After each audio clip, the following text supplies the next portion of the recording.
आलिया भट्ट ने ये क्या पहना है? कलंक मूवी में एक सीन है जिसमें वो नाचते हैं बहुत सही बैकग्राउंड के सामने, पर बैकग्राउंड इंपॉर्टेंट नहीं है। उसको मत देखिए, इसको देखिए, इस डिजाइन को। आपने भी नोटिस किया होगा, चाहे वो इस मेहंदी का डिजाइन हो, अकबर की टोपी का डिजाइन हो, या फिर किसी भी कॉटन सूट में, ये पैटर्न तो आपको दिखेगा ही। पर क्यों सेम ही डिजाइन 3 अलग अलग टाइप की चीजों में क्यों यूज किया जा रहा है? क्योंकि ये कोई ऐसा वैसा डिजाइन नहीं है। इस डिजाइन के पीछे एक हिडन हिस्ट्री है, 1200 साल पुरानी हिडन हिस्ट्री। कश्मीर के राजा ने 700 पर्शियन कारीगर बुलाए इंडिया, और वो थे बस एक मिशन पे।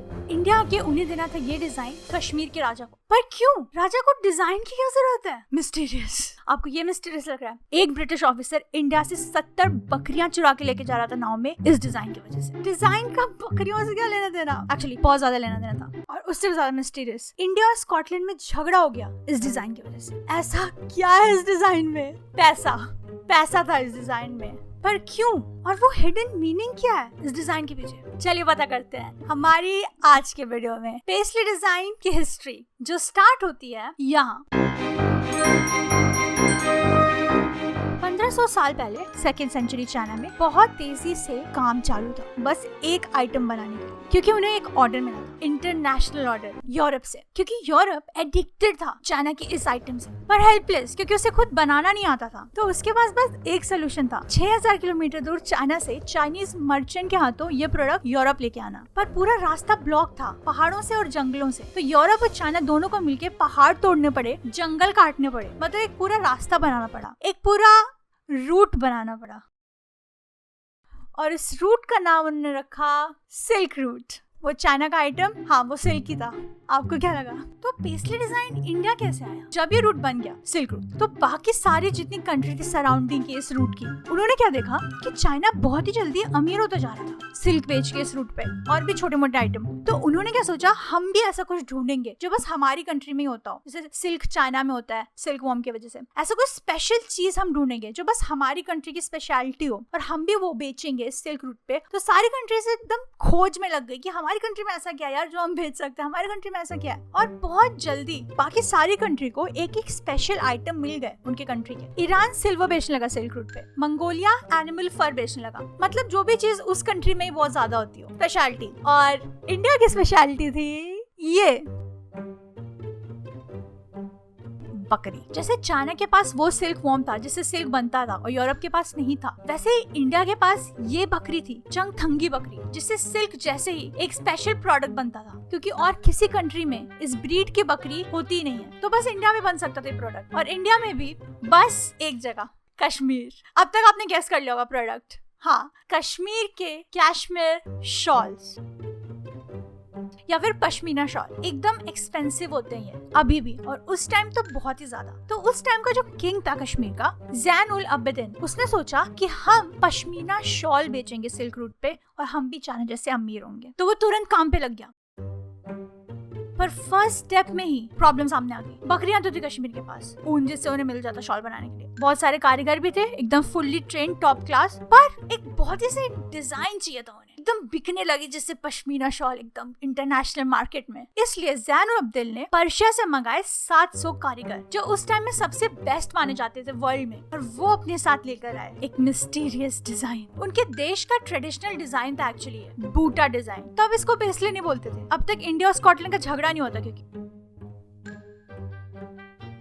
और हिडन मीनिंग जो इस डिजाइन के पीछे है वो पर्शिया से ही आती है। मेहंदी में जो ये डिजाइन यूज होता है ज्यादातर की, वो उसकी वजह से ही है। तो क्या है वो हिडन मीनिंग एक्चुअली? अगर आप थोड़ा ध्यान से इस डिजाइन को देखें और फिर इस पेड़ को देखें, तो सिमिलैरिटीज मिस करना मुश्किल है। इसको बोलते हैं साइप्रस ट्री। इसकी बहुत इंपॉर्टेंस है पर्शिया में। वहाँ पर एक ऐसा मिथ है, उसमें ये स्टोरी लिखी हुई है कि वहाँ पर उस टाइम पर एक किंग हुआ करता था जिसका नाम था विश्तस्पा। तो उसके ऑनर में पैराडाइज से एक ब्रांच तोड़ के लाई गई थी इस ट्री की, और फिर ज़ोरास्टर, वहाँ पे एक रिलीजियस रिफॉर्मर हुआ करते थे वो उस टाइम के, उन्होंने उसको प्लांट किया था। जब विश्तस्पा ज़ोरास्ट्रियनिज्म में कन्वर्ट हो गया उस ऑनर में। और ज़ोरास्ट्रियन रिलीजन पर्शिया का उस टाइम का मेन रिलीजन हुआ करता था। हर रिलीजियस सेरेमनी वहाँ की इस ट्री के नीचे ही होती थी। ये ट्री उनके लिए बहुत इंपॉर्टेंट थी। तो ये डिजाइन ऐसे बना कि एक चिड़िया अगर साइप्रस ट्री पे बैठ जाए तो कैसा दिखेगा, वो इस डिजाइन जैसे ही दिखेगा। फर्टाइल लैंड पे ट्री ग्रो कर सकती है, तो ये सिंबल एक फर्टिलिटी का भी होता है। जैसे हमारे बैनियन ट्री है वैसे वहाँ साइप्रस ट्री है। 150 अलग अलग बूटा डिजाइन के स्केचेस लेके आए वो अपने साथ जब वो आए कश्मीर। और जैसे डिजाइन आए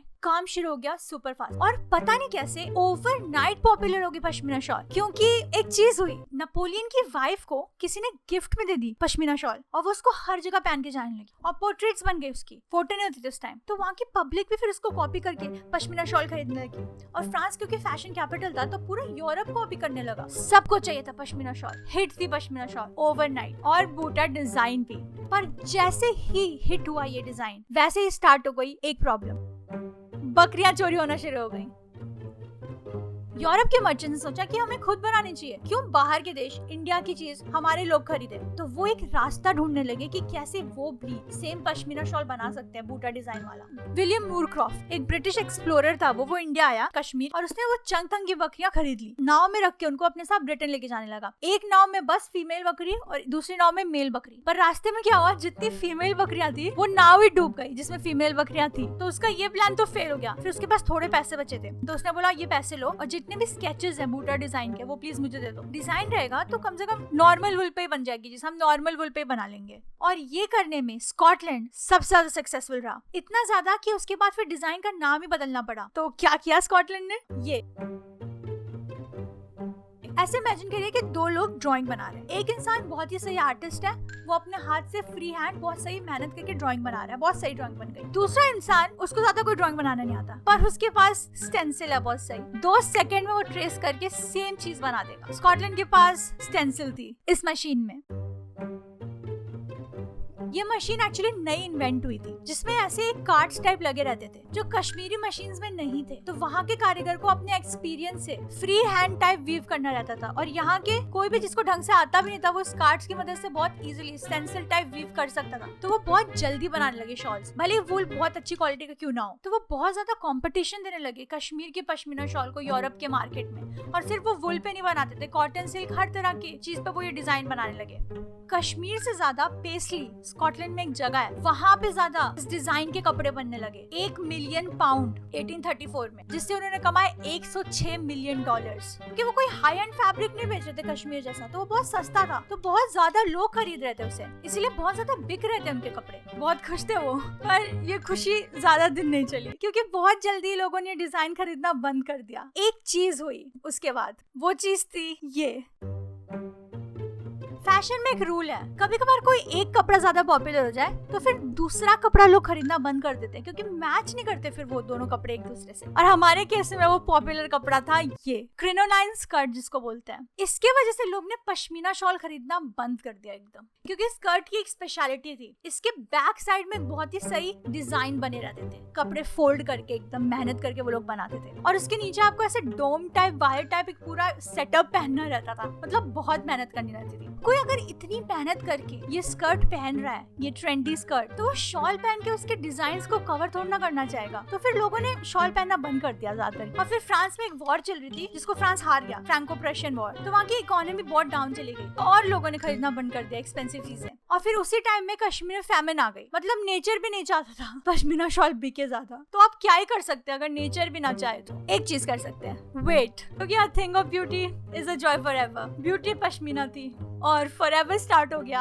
अब इस पेस्टल डिजाइन में अपनी कार को कवर करके बीटल्स आई इंडिया। बहुत ही बोहेमियन हिप्पी कल्चर स्टार्ट हो गया था तब, एंटी वॉर, बहुत फ्री रहना चाहते थे लोग, लूज कपड़े। और लूज कपड़े, वाइब्रेंट लाइफ, इसके साथ वाइब्रेंट डिजाइन भी चाहिए और पेस्टल डिजाइन से अच्छा और क्या हो सकता है, इसलिए शर्ट उसकी, पैंट उसकी, लोग ये सब पहनने लगे। तो पूरा फिर से वापस आ गया उसका क्रेज पेस्टल डिजाइन का। और फिर 20 साल बाद इस गाने में कथक किया पेस्टल डिजाइन पहन के इंडियन हीरोइन ने। ऑलराइट गाइस, तो ये थी मेरी आज की वीडियो। अगर आपको देखने में कोई और भी वीडियो तो इधर क्लिक करिए। बाय।